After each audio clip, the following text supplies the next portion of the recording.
Bonjour et bienvenue sur cette vidéo. Aujourd'hui sur Blender 2.8, nous allons attaquer un autre type de modélisation. Ça sera la gestion des curves. Sur cette vidéo, je vais tout simplement vous expliquer les bases. Alors attention, je ne vais pas tout vous montrer, car je vais faire en sorte de créer différentes vidéos pour bien vous expliquer les choses en détail et vous puissiez comprendre comment faire de superbes choses avec cet outil. Aujourd'hui, donc, nous verrons les curves de base, c'est-à-dire qu'on va s'amuser tout simplement à dessiner un petit trombone que je vous montre de suite. Et on va comprendre le fonctionnement des courbes de Bézier, afin de comprendre le type de poignée, comment celui-ci fonctionne, et ainsi de suite. Donc sans plus attendre, regardons cela ensemble. Ok, donc après avoir vu différents outils de modélisation de mèches, il va être intéressant de se pencher sur la gestion des curves, où on va pouvoir réaliser de superbes formes en utilisant les fameuses courbes de Bézier. Pour accéder à ces courbes, il suffira tout simplement de faire Shift A, et on aura ici, vous voyez, les différents éléments. Alors avant, on va faire en sorte de supprimer celui-ci. On va se mettre ici en mode orthogonal, vue de face, et c'est parfait. Donc là, je fais Shift A, et ici, on va donc, sur cette vidéo, on va se pencher simplement sur le curve de type Bézier. La prochaine vidéo, je vous expliquerai la curve de type Circle, et peut-être que je ferai des prochaines vidéos sur cela, mais déjà, je vais vous expliquer cela, vous allez voir qu'on a de quoi faire avec. Donc, je fais Shift A, curve Bézier. Par défaut, vous voyez, celui-ci est comme ça.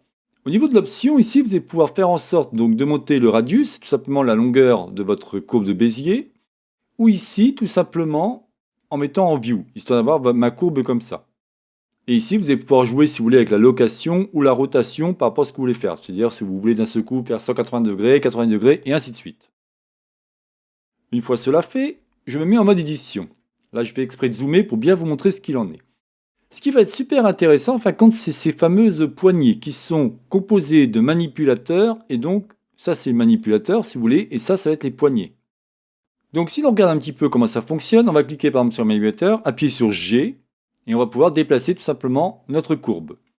Une courbe de Bézier, vous l'aurez compris, c'est tout simplement une espèce de formule mathématique qui va vous permettre de créer des beaux arrondis. Vous voyez, par exemple, ici, si je clique ici, j'appuie sur R pour faire une rotation, je vais pouvoir vraiment quelque chose de très joli.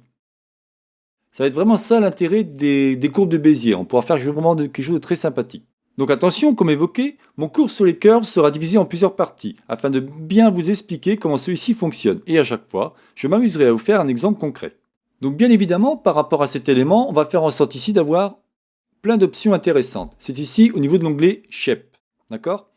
Que cela soit en 2D ou en 3D, pour l'instant, ne vous en préoccupez pas. En 2D, vous pouvez voir ici qu'en fin de compte, on va voir, je vais bien zoomer, vous voyez, on voit des espèces de segments. Et en 3D, on voit des segments, mais en plus une espèce de flèche qui vous indique des choses. Donc pour l'instant, on va regarder résolution preview U et on va regarder un petit peu ce qu'il nous dit. En fin de compte, ça va être la résolution par rapport à cette courbe. Vous voyez, si par hasard ici je vais mettre, allez, on va dire 4, vous voyez de suite qu'on a quelque chose de très angulaire. Donc ici, comme d'habitude, il faudra toujours mettre une valeur de manière qui soit paire pour avoir quelque chose de plus sympathique. Là, vous verrez, quand on va commencer à mettre de la forme au niveau de ma courbe de Bézier, vous verrez que ça dépendra de ce que vous voulez faire avec. La deuxième option, c'est Render You. Ça veut tout simplement dire que là, c'est le rendu final. Par défaut, si c'est à 0, celui-ci prendra la valeur du Preview, c'est-à-dire ici. Penchons-nous maintenant sur la géométrie afin de lui donner quelque chose d'un peu plus concret. Donc ici, on va cliquer au niveau Depth, qui veut dire profondeur, et vous voyez, automatiquement, on a une espèce de tuyau qui s'est créé. Nous allons donc modifier deux valeurs. On aura le depth qui sera équivalent en fin de compte au biseautage ou à la largeur du diamètre. Vous le voyez ici. D'accord ? C'est-à-dire que si je fais ça, je vais agrandir ou rétrécir mon élément. Ici, au niveau de la résolution, c'est tout simplement si je zoome bien. Regardez, ici on a 4. Si par hasard je mets 2, vous allez voir que de suite on aura quelque chose d'encore plus angulaire, tout simplement. En général, ici par exemple, on pourrait mettre 12. Pour avoir quelque chose de bien propre.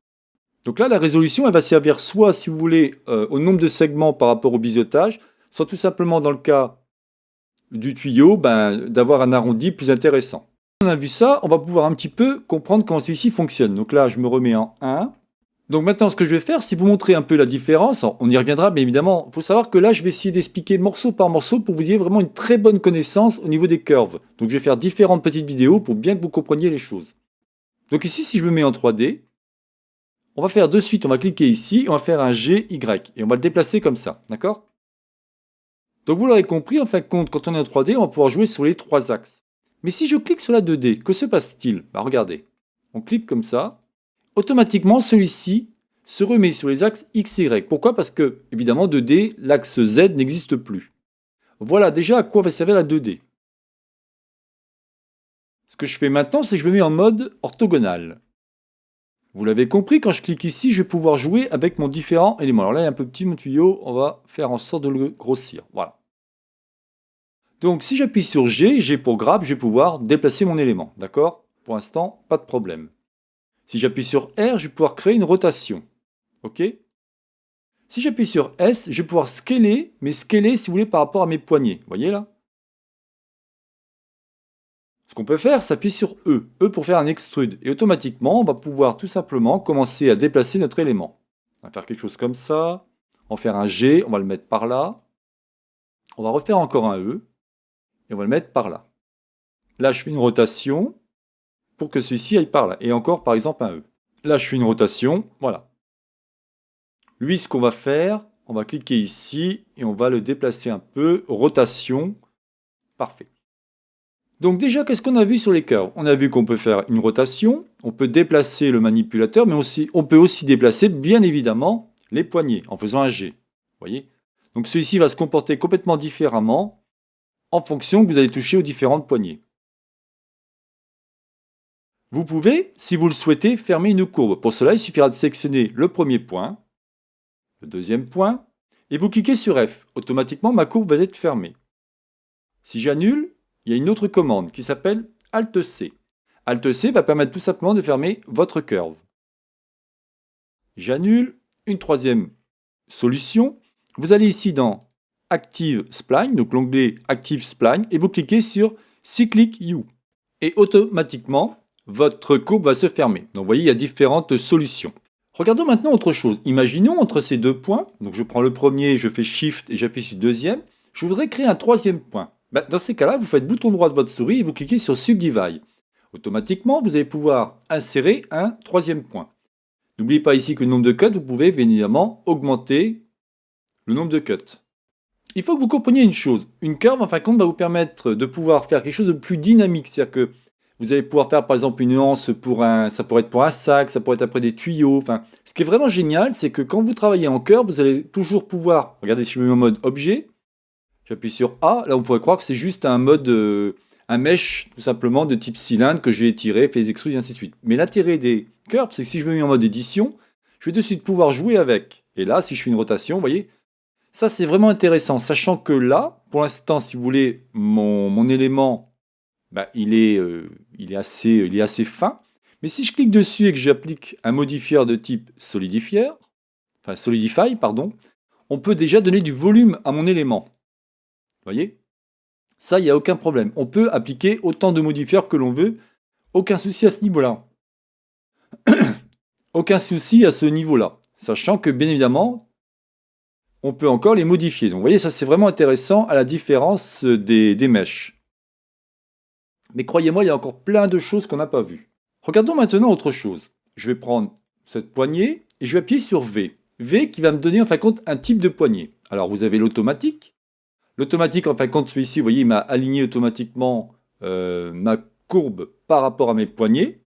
Et si j'appuie sur S, il ne se passe rien. Par contre, G, il va déplacer, en fin de compte. Donc l'automatique, les deux poignets sont liés et travaillent ensemble. Ce mode permet d'avoir un résultat optimal. Appuyons encore sur V et regardons Vector. Vector, très intéressant. Vous verrez tout à l'heure, quand on va s'amuser à dessiner le trombone, ça va nous permettre de créer un angle angulaire. Donc ça peut être très intéressant, ou quand je vous montrerai plus tard comment créer une clé, là aussi c'est pareil, on pourra se servir de vector. Si on prend les autres, on a par exemple Align. Align, en fin de compte, il va suivre la courbe, c'est-à-dire que les deux poignets vont suivre ma courbe. En gros, celle-ci suit au mieux la courbe. Si on prend la troisième, ou la quatrième, je ne sais plus, non, c'est la quatrième, Free. Free, en fin de compte, ce sont deux poignées complètement libres, que vous pouvez appuyer comme ça, vous voyez. Ces poignées sont complètement indépendantes. Donc là aussi, ça dépendra de ce que vous voulez faire. Mais il faut bien comprendre que vous avez ces 3 modes ou 4 modes, même plus, 5, pardon, 5 modes de type de poignée. Alors Toggle Free Align, c'est un nouveau qui est arrivé dans la 2.8, mais j'avoue que là, pas plus d'informations dessus. Avec ces 4-là, croyez-moi, vous avez déjà de quoi faire. Ce qu'il faut que vous compreniez, donc ce que je vais faire un A, On va faire B et on va essayer quelque chose d'intéressant pour vous montrer. Alors, on va faire Z, on va le monter comme ça. Ok. On peut évidemment supprimer un élément. Si je fais X, je fais vertice, automatiquement, ça me supprime mon élément. Parfait. Je sélectionne ça, je fais un G, Z pour mettre comme ça. Ok. Je sélectionne l'ensemble. Ici, vous avez pas mal d'options intéressantes. Vous allez pouvoir subdiviser, vous avez des contrôles par rapport à faire un extrude, faire un segment, c'est la fameuse commande F. Ici, vous aurez le type de poignée. Là, vous allez pouvoir recalculer normal, mais bon, tout ça, on verra ça un peu plus tard.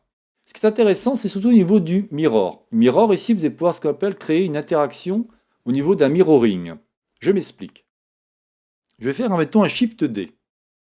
Je mets sur l'axe Z et je vais le mettre comme ça. Ce qui m'intéresserait, c'est de lier les deux pour avoir, vous voyez, exactement la même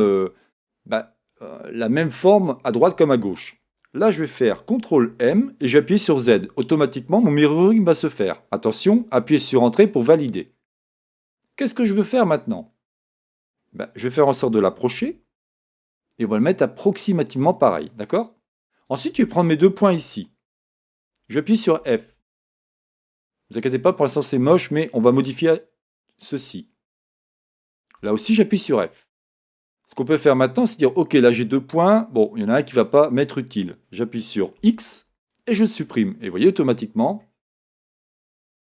j'ai ma forme qui est liée et qui est approximativement la même chose. Donc c'est très intéressant. Si vous faites une forme d'un côté et que vous voulez faire pareil de l'autre, vous pouvez faire ce genre de choses. Bon, là je l'ai fait rapidement. Normalement, il aurait fallu vraiment se caler correctement au niveau de la ligne X des deux côtés, bien lier les deux. Donc il faut se servir du snapping en mode incrémentation au niveau de la grille. Bien lier les deux et automatiquement vous auriez pu faire quelque chose comme ça. Pour finir, je vais vous montrer comment dessiner un trombone. Le fameux trombone que je vous montrais à l'introduction. Donc ce que je vais faire, c'est récupérer une référence de type trombone pour pouvoir dessiner mon trombone. Donc je vais cliquer sur Shift A et on va faire ici Image, Référence. On va donc chercher mon élément qui m'intéresse. Je récupère l'image de mon trombone et j'appuie sur Load Référence Image. Automatiquement, j'ai mon élément, c'est parfait. Alors là, pas besoin de se centrer. On va peut-être juste cliquer ici pour lui mettre un Use Alpha et une petite transparence. Voilà, parfait. Ce que je vais faire maintenant, c'est me servir d'une option qu'on n'a pas encore vue. Et vous allez voir, c'est vraiment génial par rapport à la version 219, car je trouve qu'ils ont fait une belle évolution. On y va. Shift A, on va mettre donc un curve de type Bézier. Très bien. On va faire ressortir ici de la lignée pour qu'il soit au niveau de ma vue. Super. Je sélectionne l'ensemble et je fais un X. Je fais dissolve vertice. D'accord? Ensuite, je vais me servir de ce fameux. Vous avez dû voir ici, j'ai une espèce de stylo. En fin de compte, c'est celui-ci. Pour l'instant, on va juste parler du draw. Et on va s'amuser tout simplement à dessiner mon trombone. Donc on va partir comme ça. D'accord? Avec ma souris. Hein. On va essayer de ne pas toucher parce que sinon, ce serait dommage. Voilà. Vous avez vu? En deux coups de cuillère à peau, j'ai fait mon trombone. On va lui donner du volume? Pas de problème. On est en 3D ou en 2D. On peut laisser en 2D. Comme ça, au moins, on aura quelque chose déjà de plat. Et ici, au niveau def, on va faire en sorte de lui donner un peu de volume. Et vous avez vu, en deux coups de cuillère à peau, on pourrait dire que mon trombone est fini. Revenons un petit peu à nos fameux manipulateurs. Donc ici, j'en ai un. Donc je vais cliquer sur Select, je vais sélectionner ici. J'appuie sur V pour être en vector. Et vous voyez automatiquement mon élément. Alors là, on va faire en sorte de faire quelque chose comme ça. Là, par exemple, celui-là, pour moi, il ne sert à rien. Donc on peut l'enlever. Hop, comme ça, on a des suites, quelque chose de plus joli. On va pouvoir le bouger. Après, à vous de voir ce que vous voulez faire. Hein. Il n'y a aucun souci à ce niveau-là, mais moi, je vous explique des trucs. Imaginons ici que vous voulez que celui-ci et celui-ci soient tout droit. Vraiment que j'ai un trait bien droit. Pas le souci. Rappelez-vous que si je fais SX0, automatiquement, c'est droit. On va le faire de même pour celui-ci. Et alors, ça va être celui-ci. SX0, je suis droit. Par contre, celui-ci, j'en veux plus, il ne m'intéresse pas. Je fais un X et je supprime. Celui-ci, on veut qu'il soit un peu plus droit. Alors, comment on pourrait faire? Là, on va faire plutôt une petite rotation. Ou alors un G. Parce que si je fais un SX0, ouais, ça va pas être terrible. Parce que là, en fin de compte, je prends plusieurs éléments, ça va pas. Vous voyez, En 2 coups de cuillère à peau, j'ai fait mon trombone. Alors après, c'est toujours pareil, hein, c'est à vous de un petit peu jouer avec, voir. Un trombone n'est jamais vraiment bien droit, hein, surtout que si vous voulez le faire tordre par rapport à une feuille et ainsi de suite. Mais voilà l'exemple concret que vous pouvez vous amuser avec les curves. Bien évidemment, on verra plein d'autres options, mais croyez-moi, quand on est en mode édition et quand on regarde ici ce fameux stylo, il est génial. Ça va vous permettre vraiment de faire des trucs super avec ça. Voilà, donc c'est terminé pour cette vidéo. Alors vous avez bien compris qu'on a vu que des bases. On n'a absolument rien vu pour l'instant. Enfin, on n'a pas tout vu, hein, loin de là. Donc vous inquiétez pas, dire attendez, là, c'est quoi cette vidéo? Non, non, pas du tout.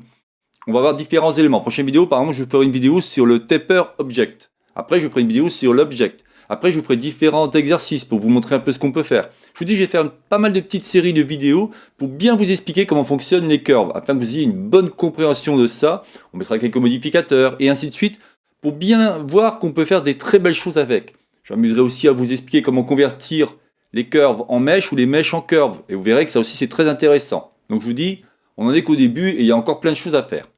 C'était donc la chaîne Savoir pour tous réalisée par Jean-Michel. Si vous avez aimé cette vidéo, n'oubliez pas de liker ou tout simplement vous abonner à ma chaîne.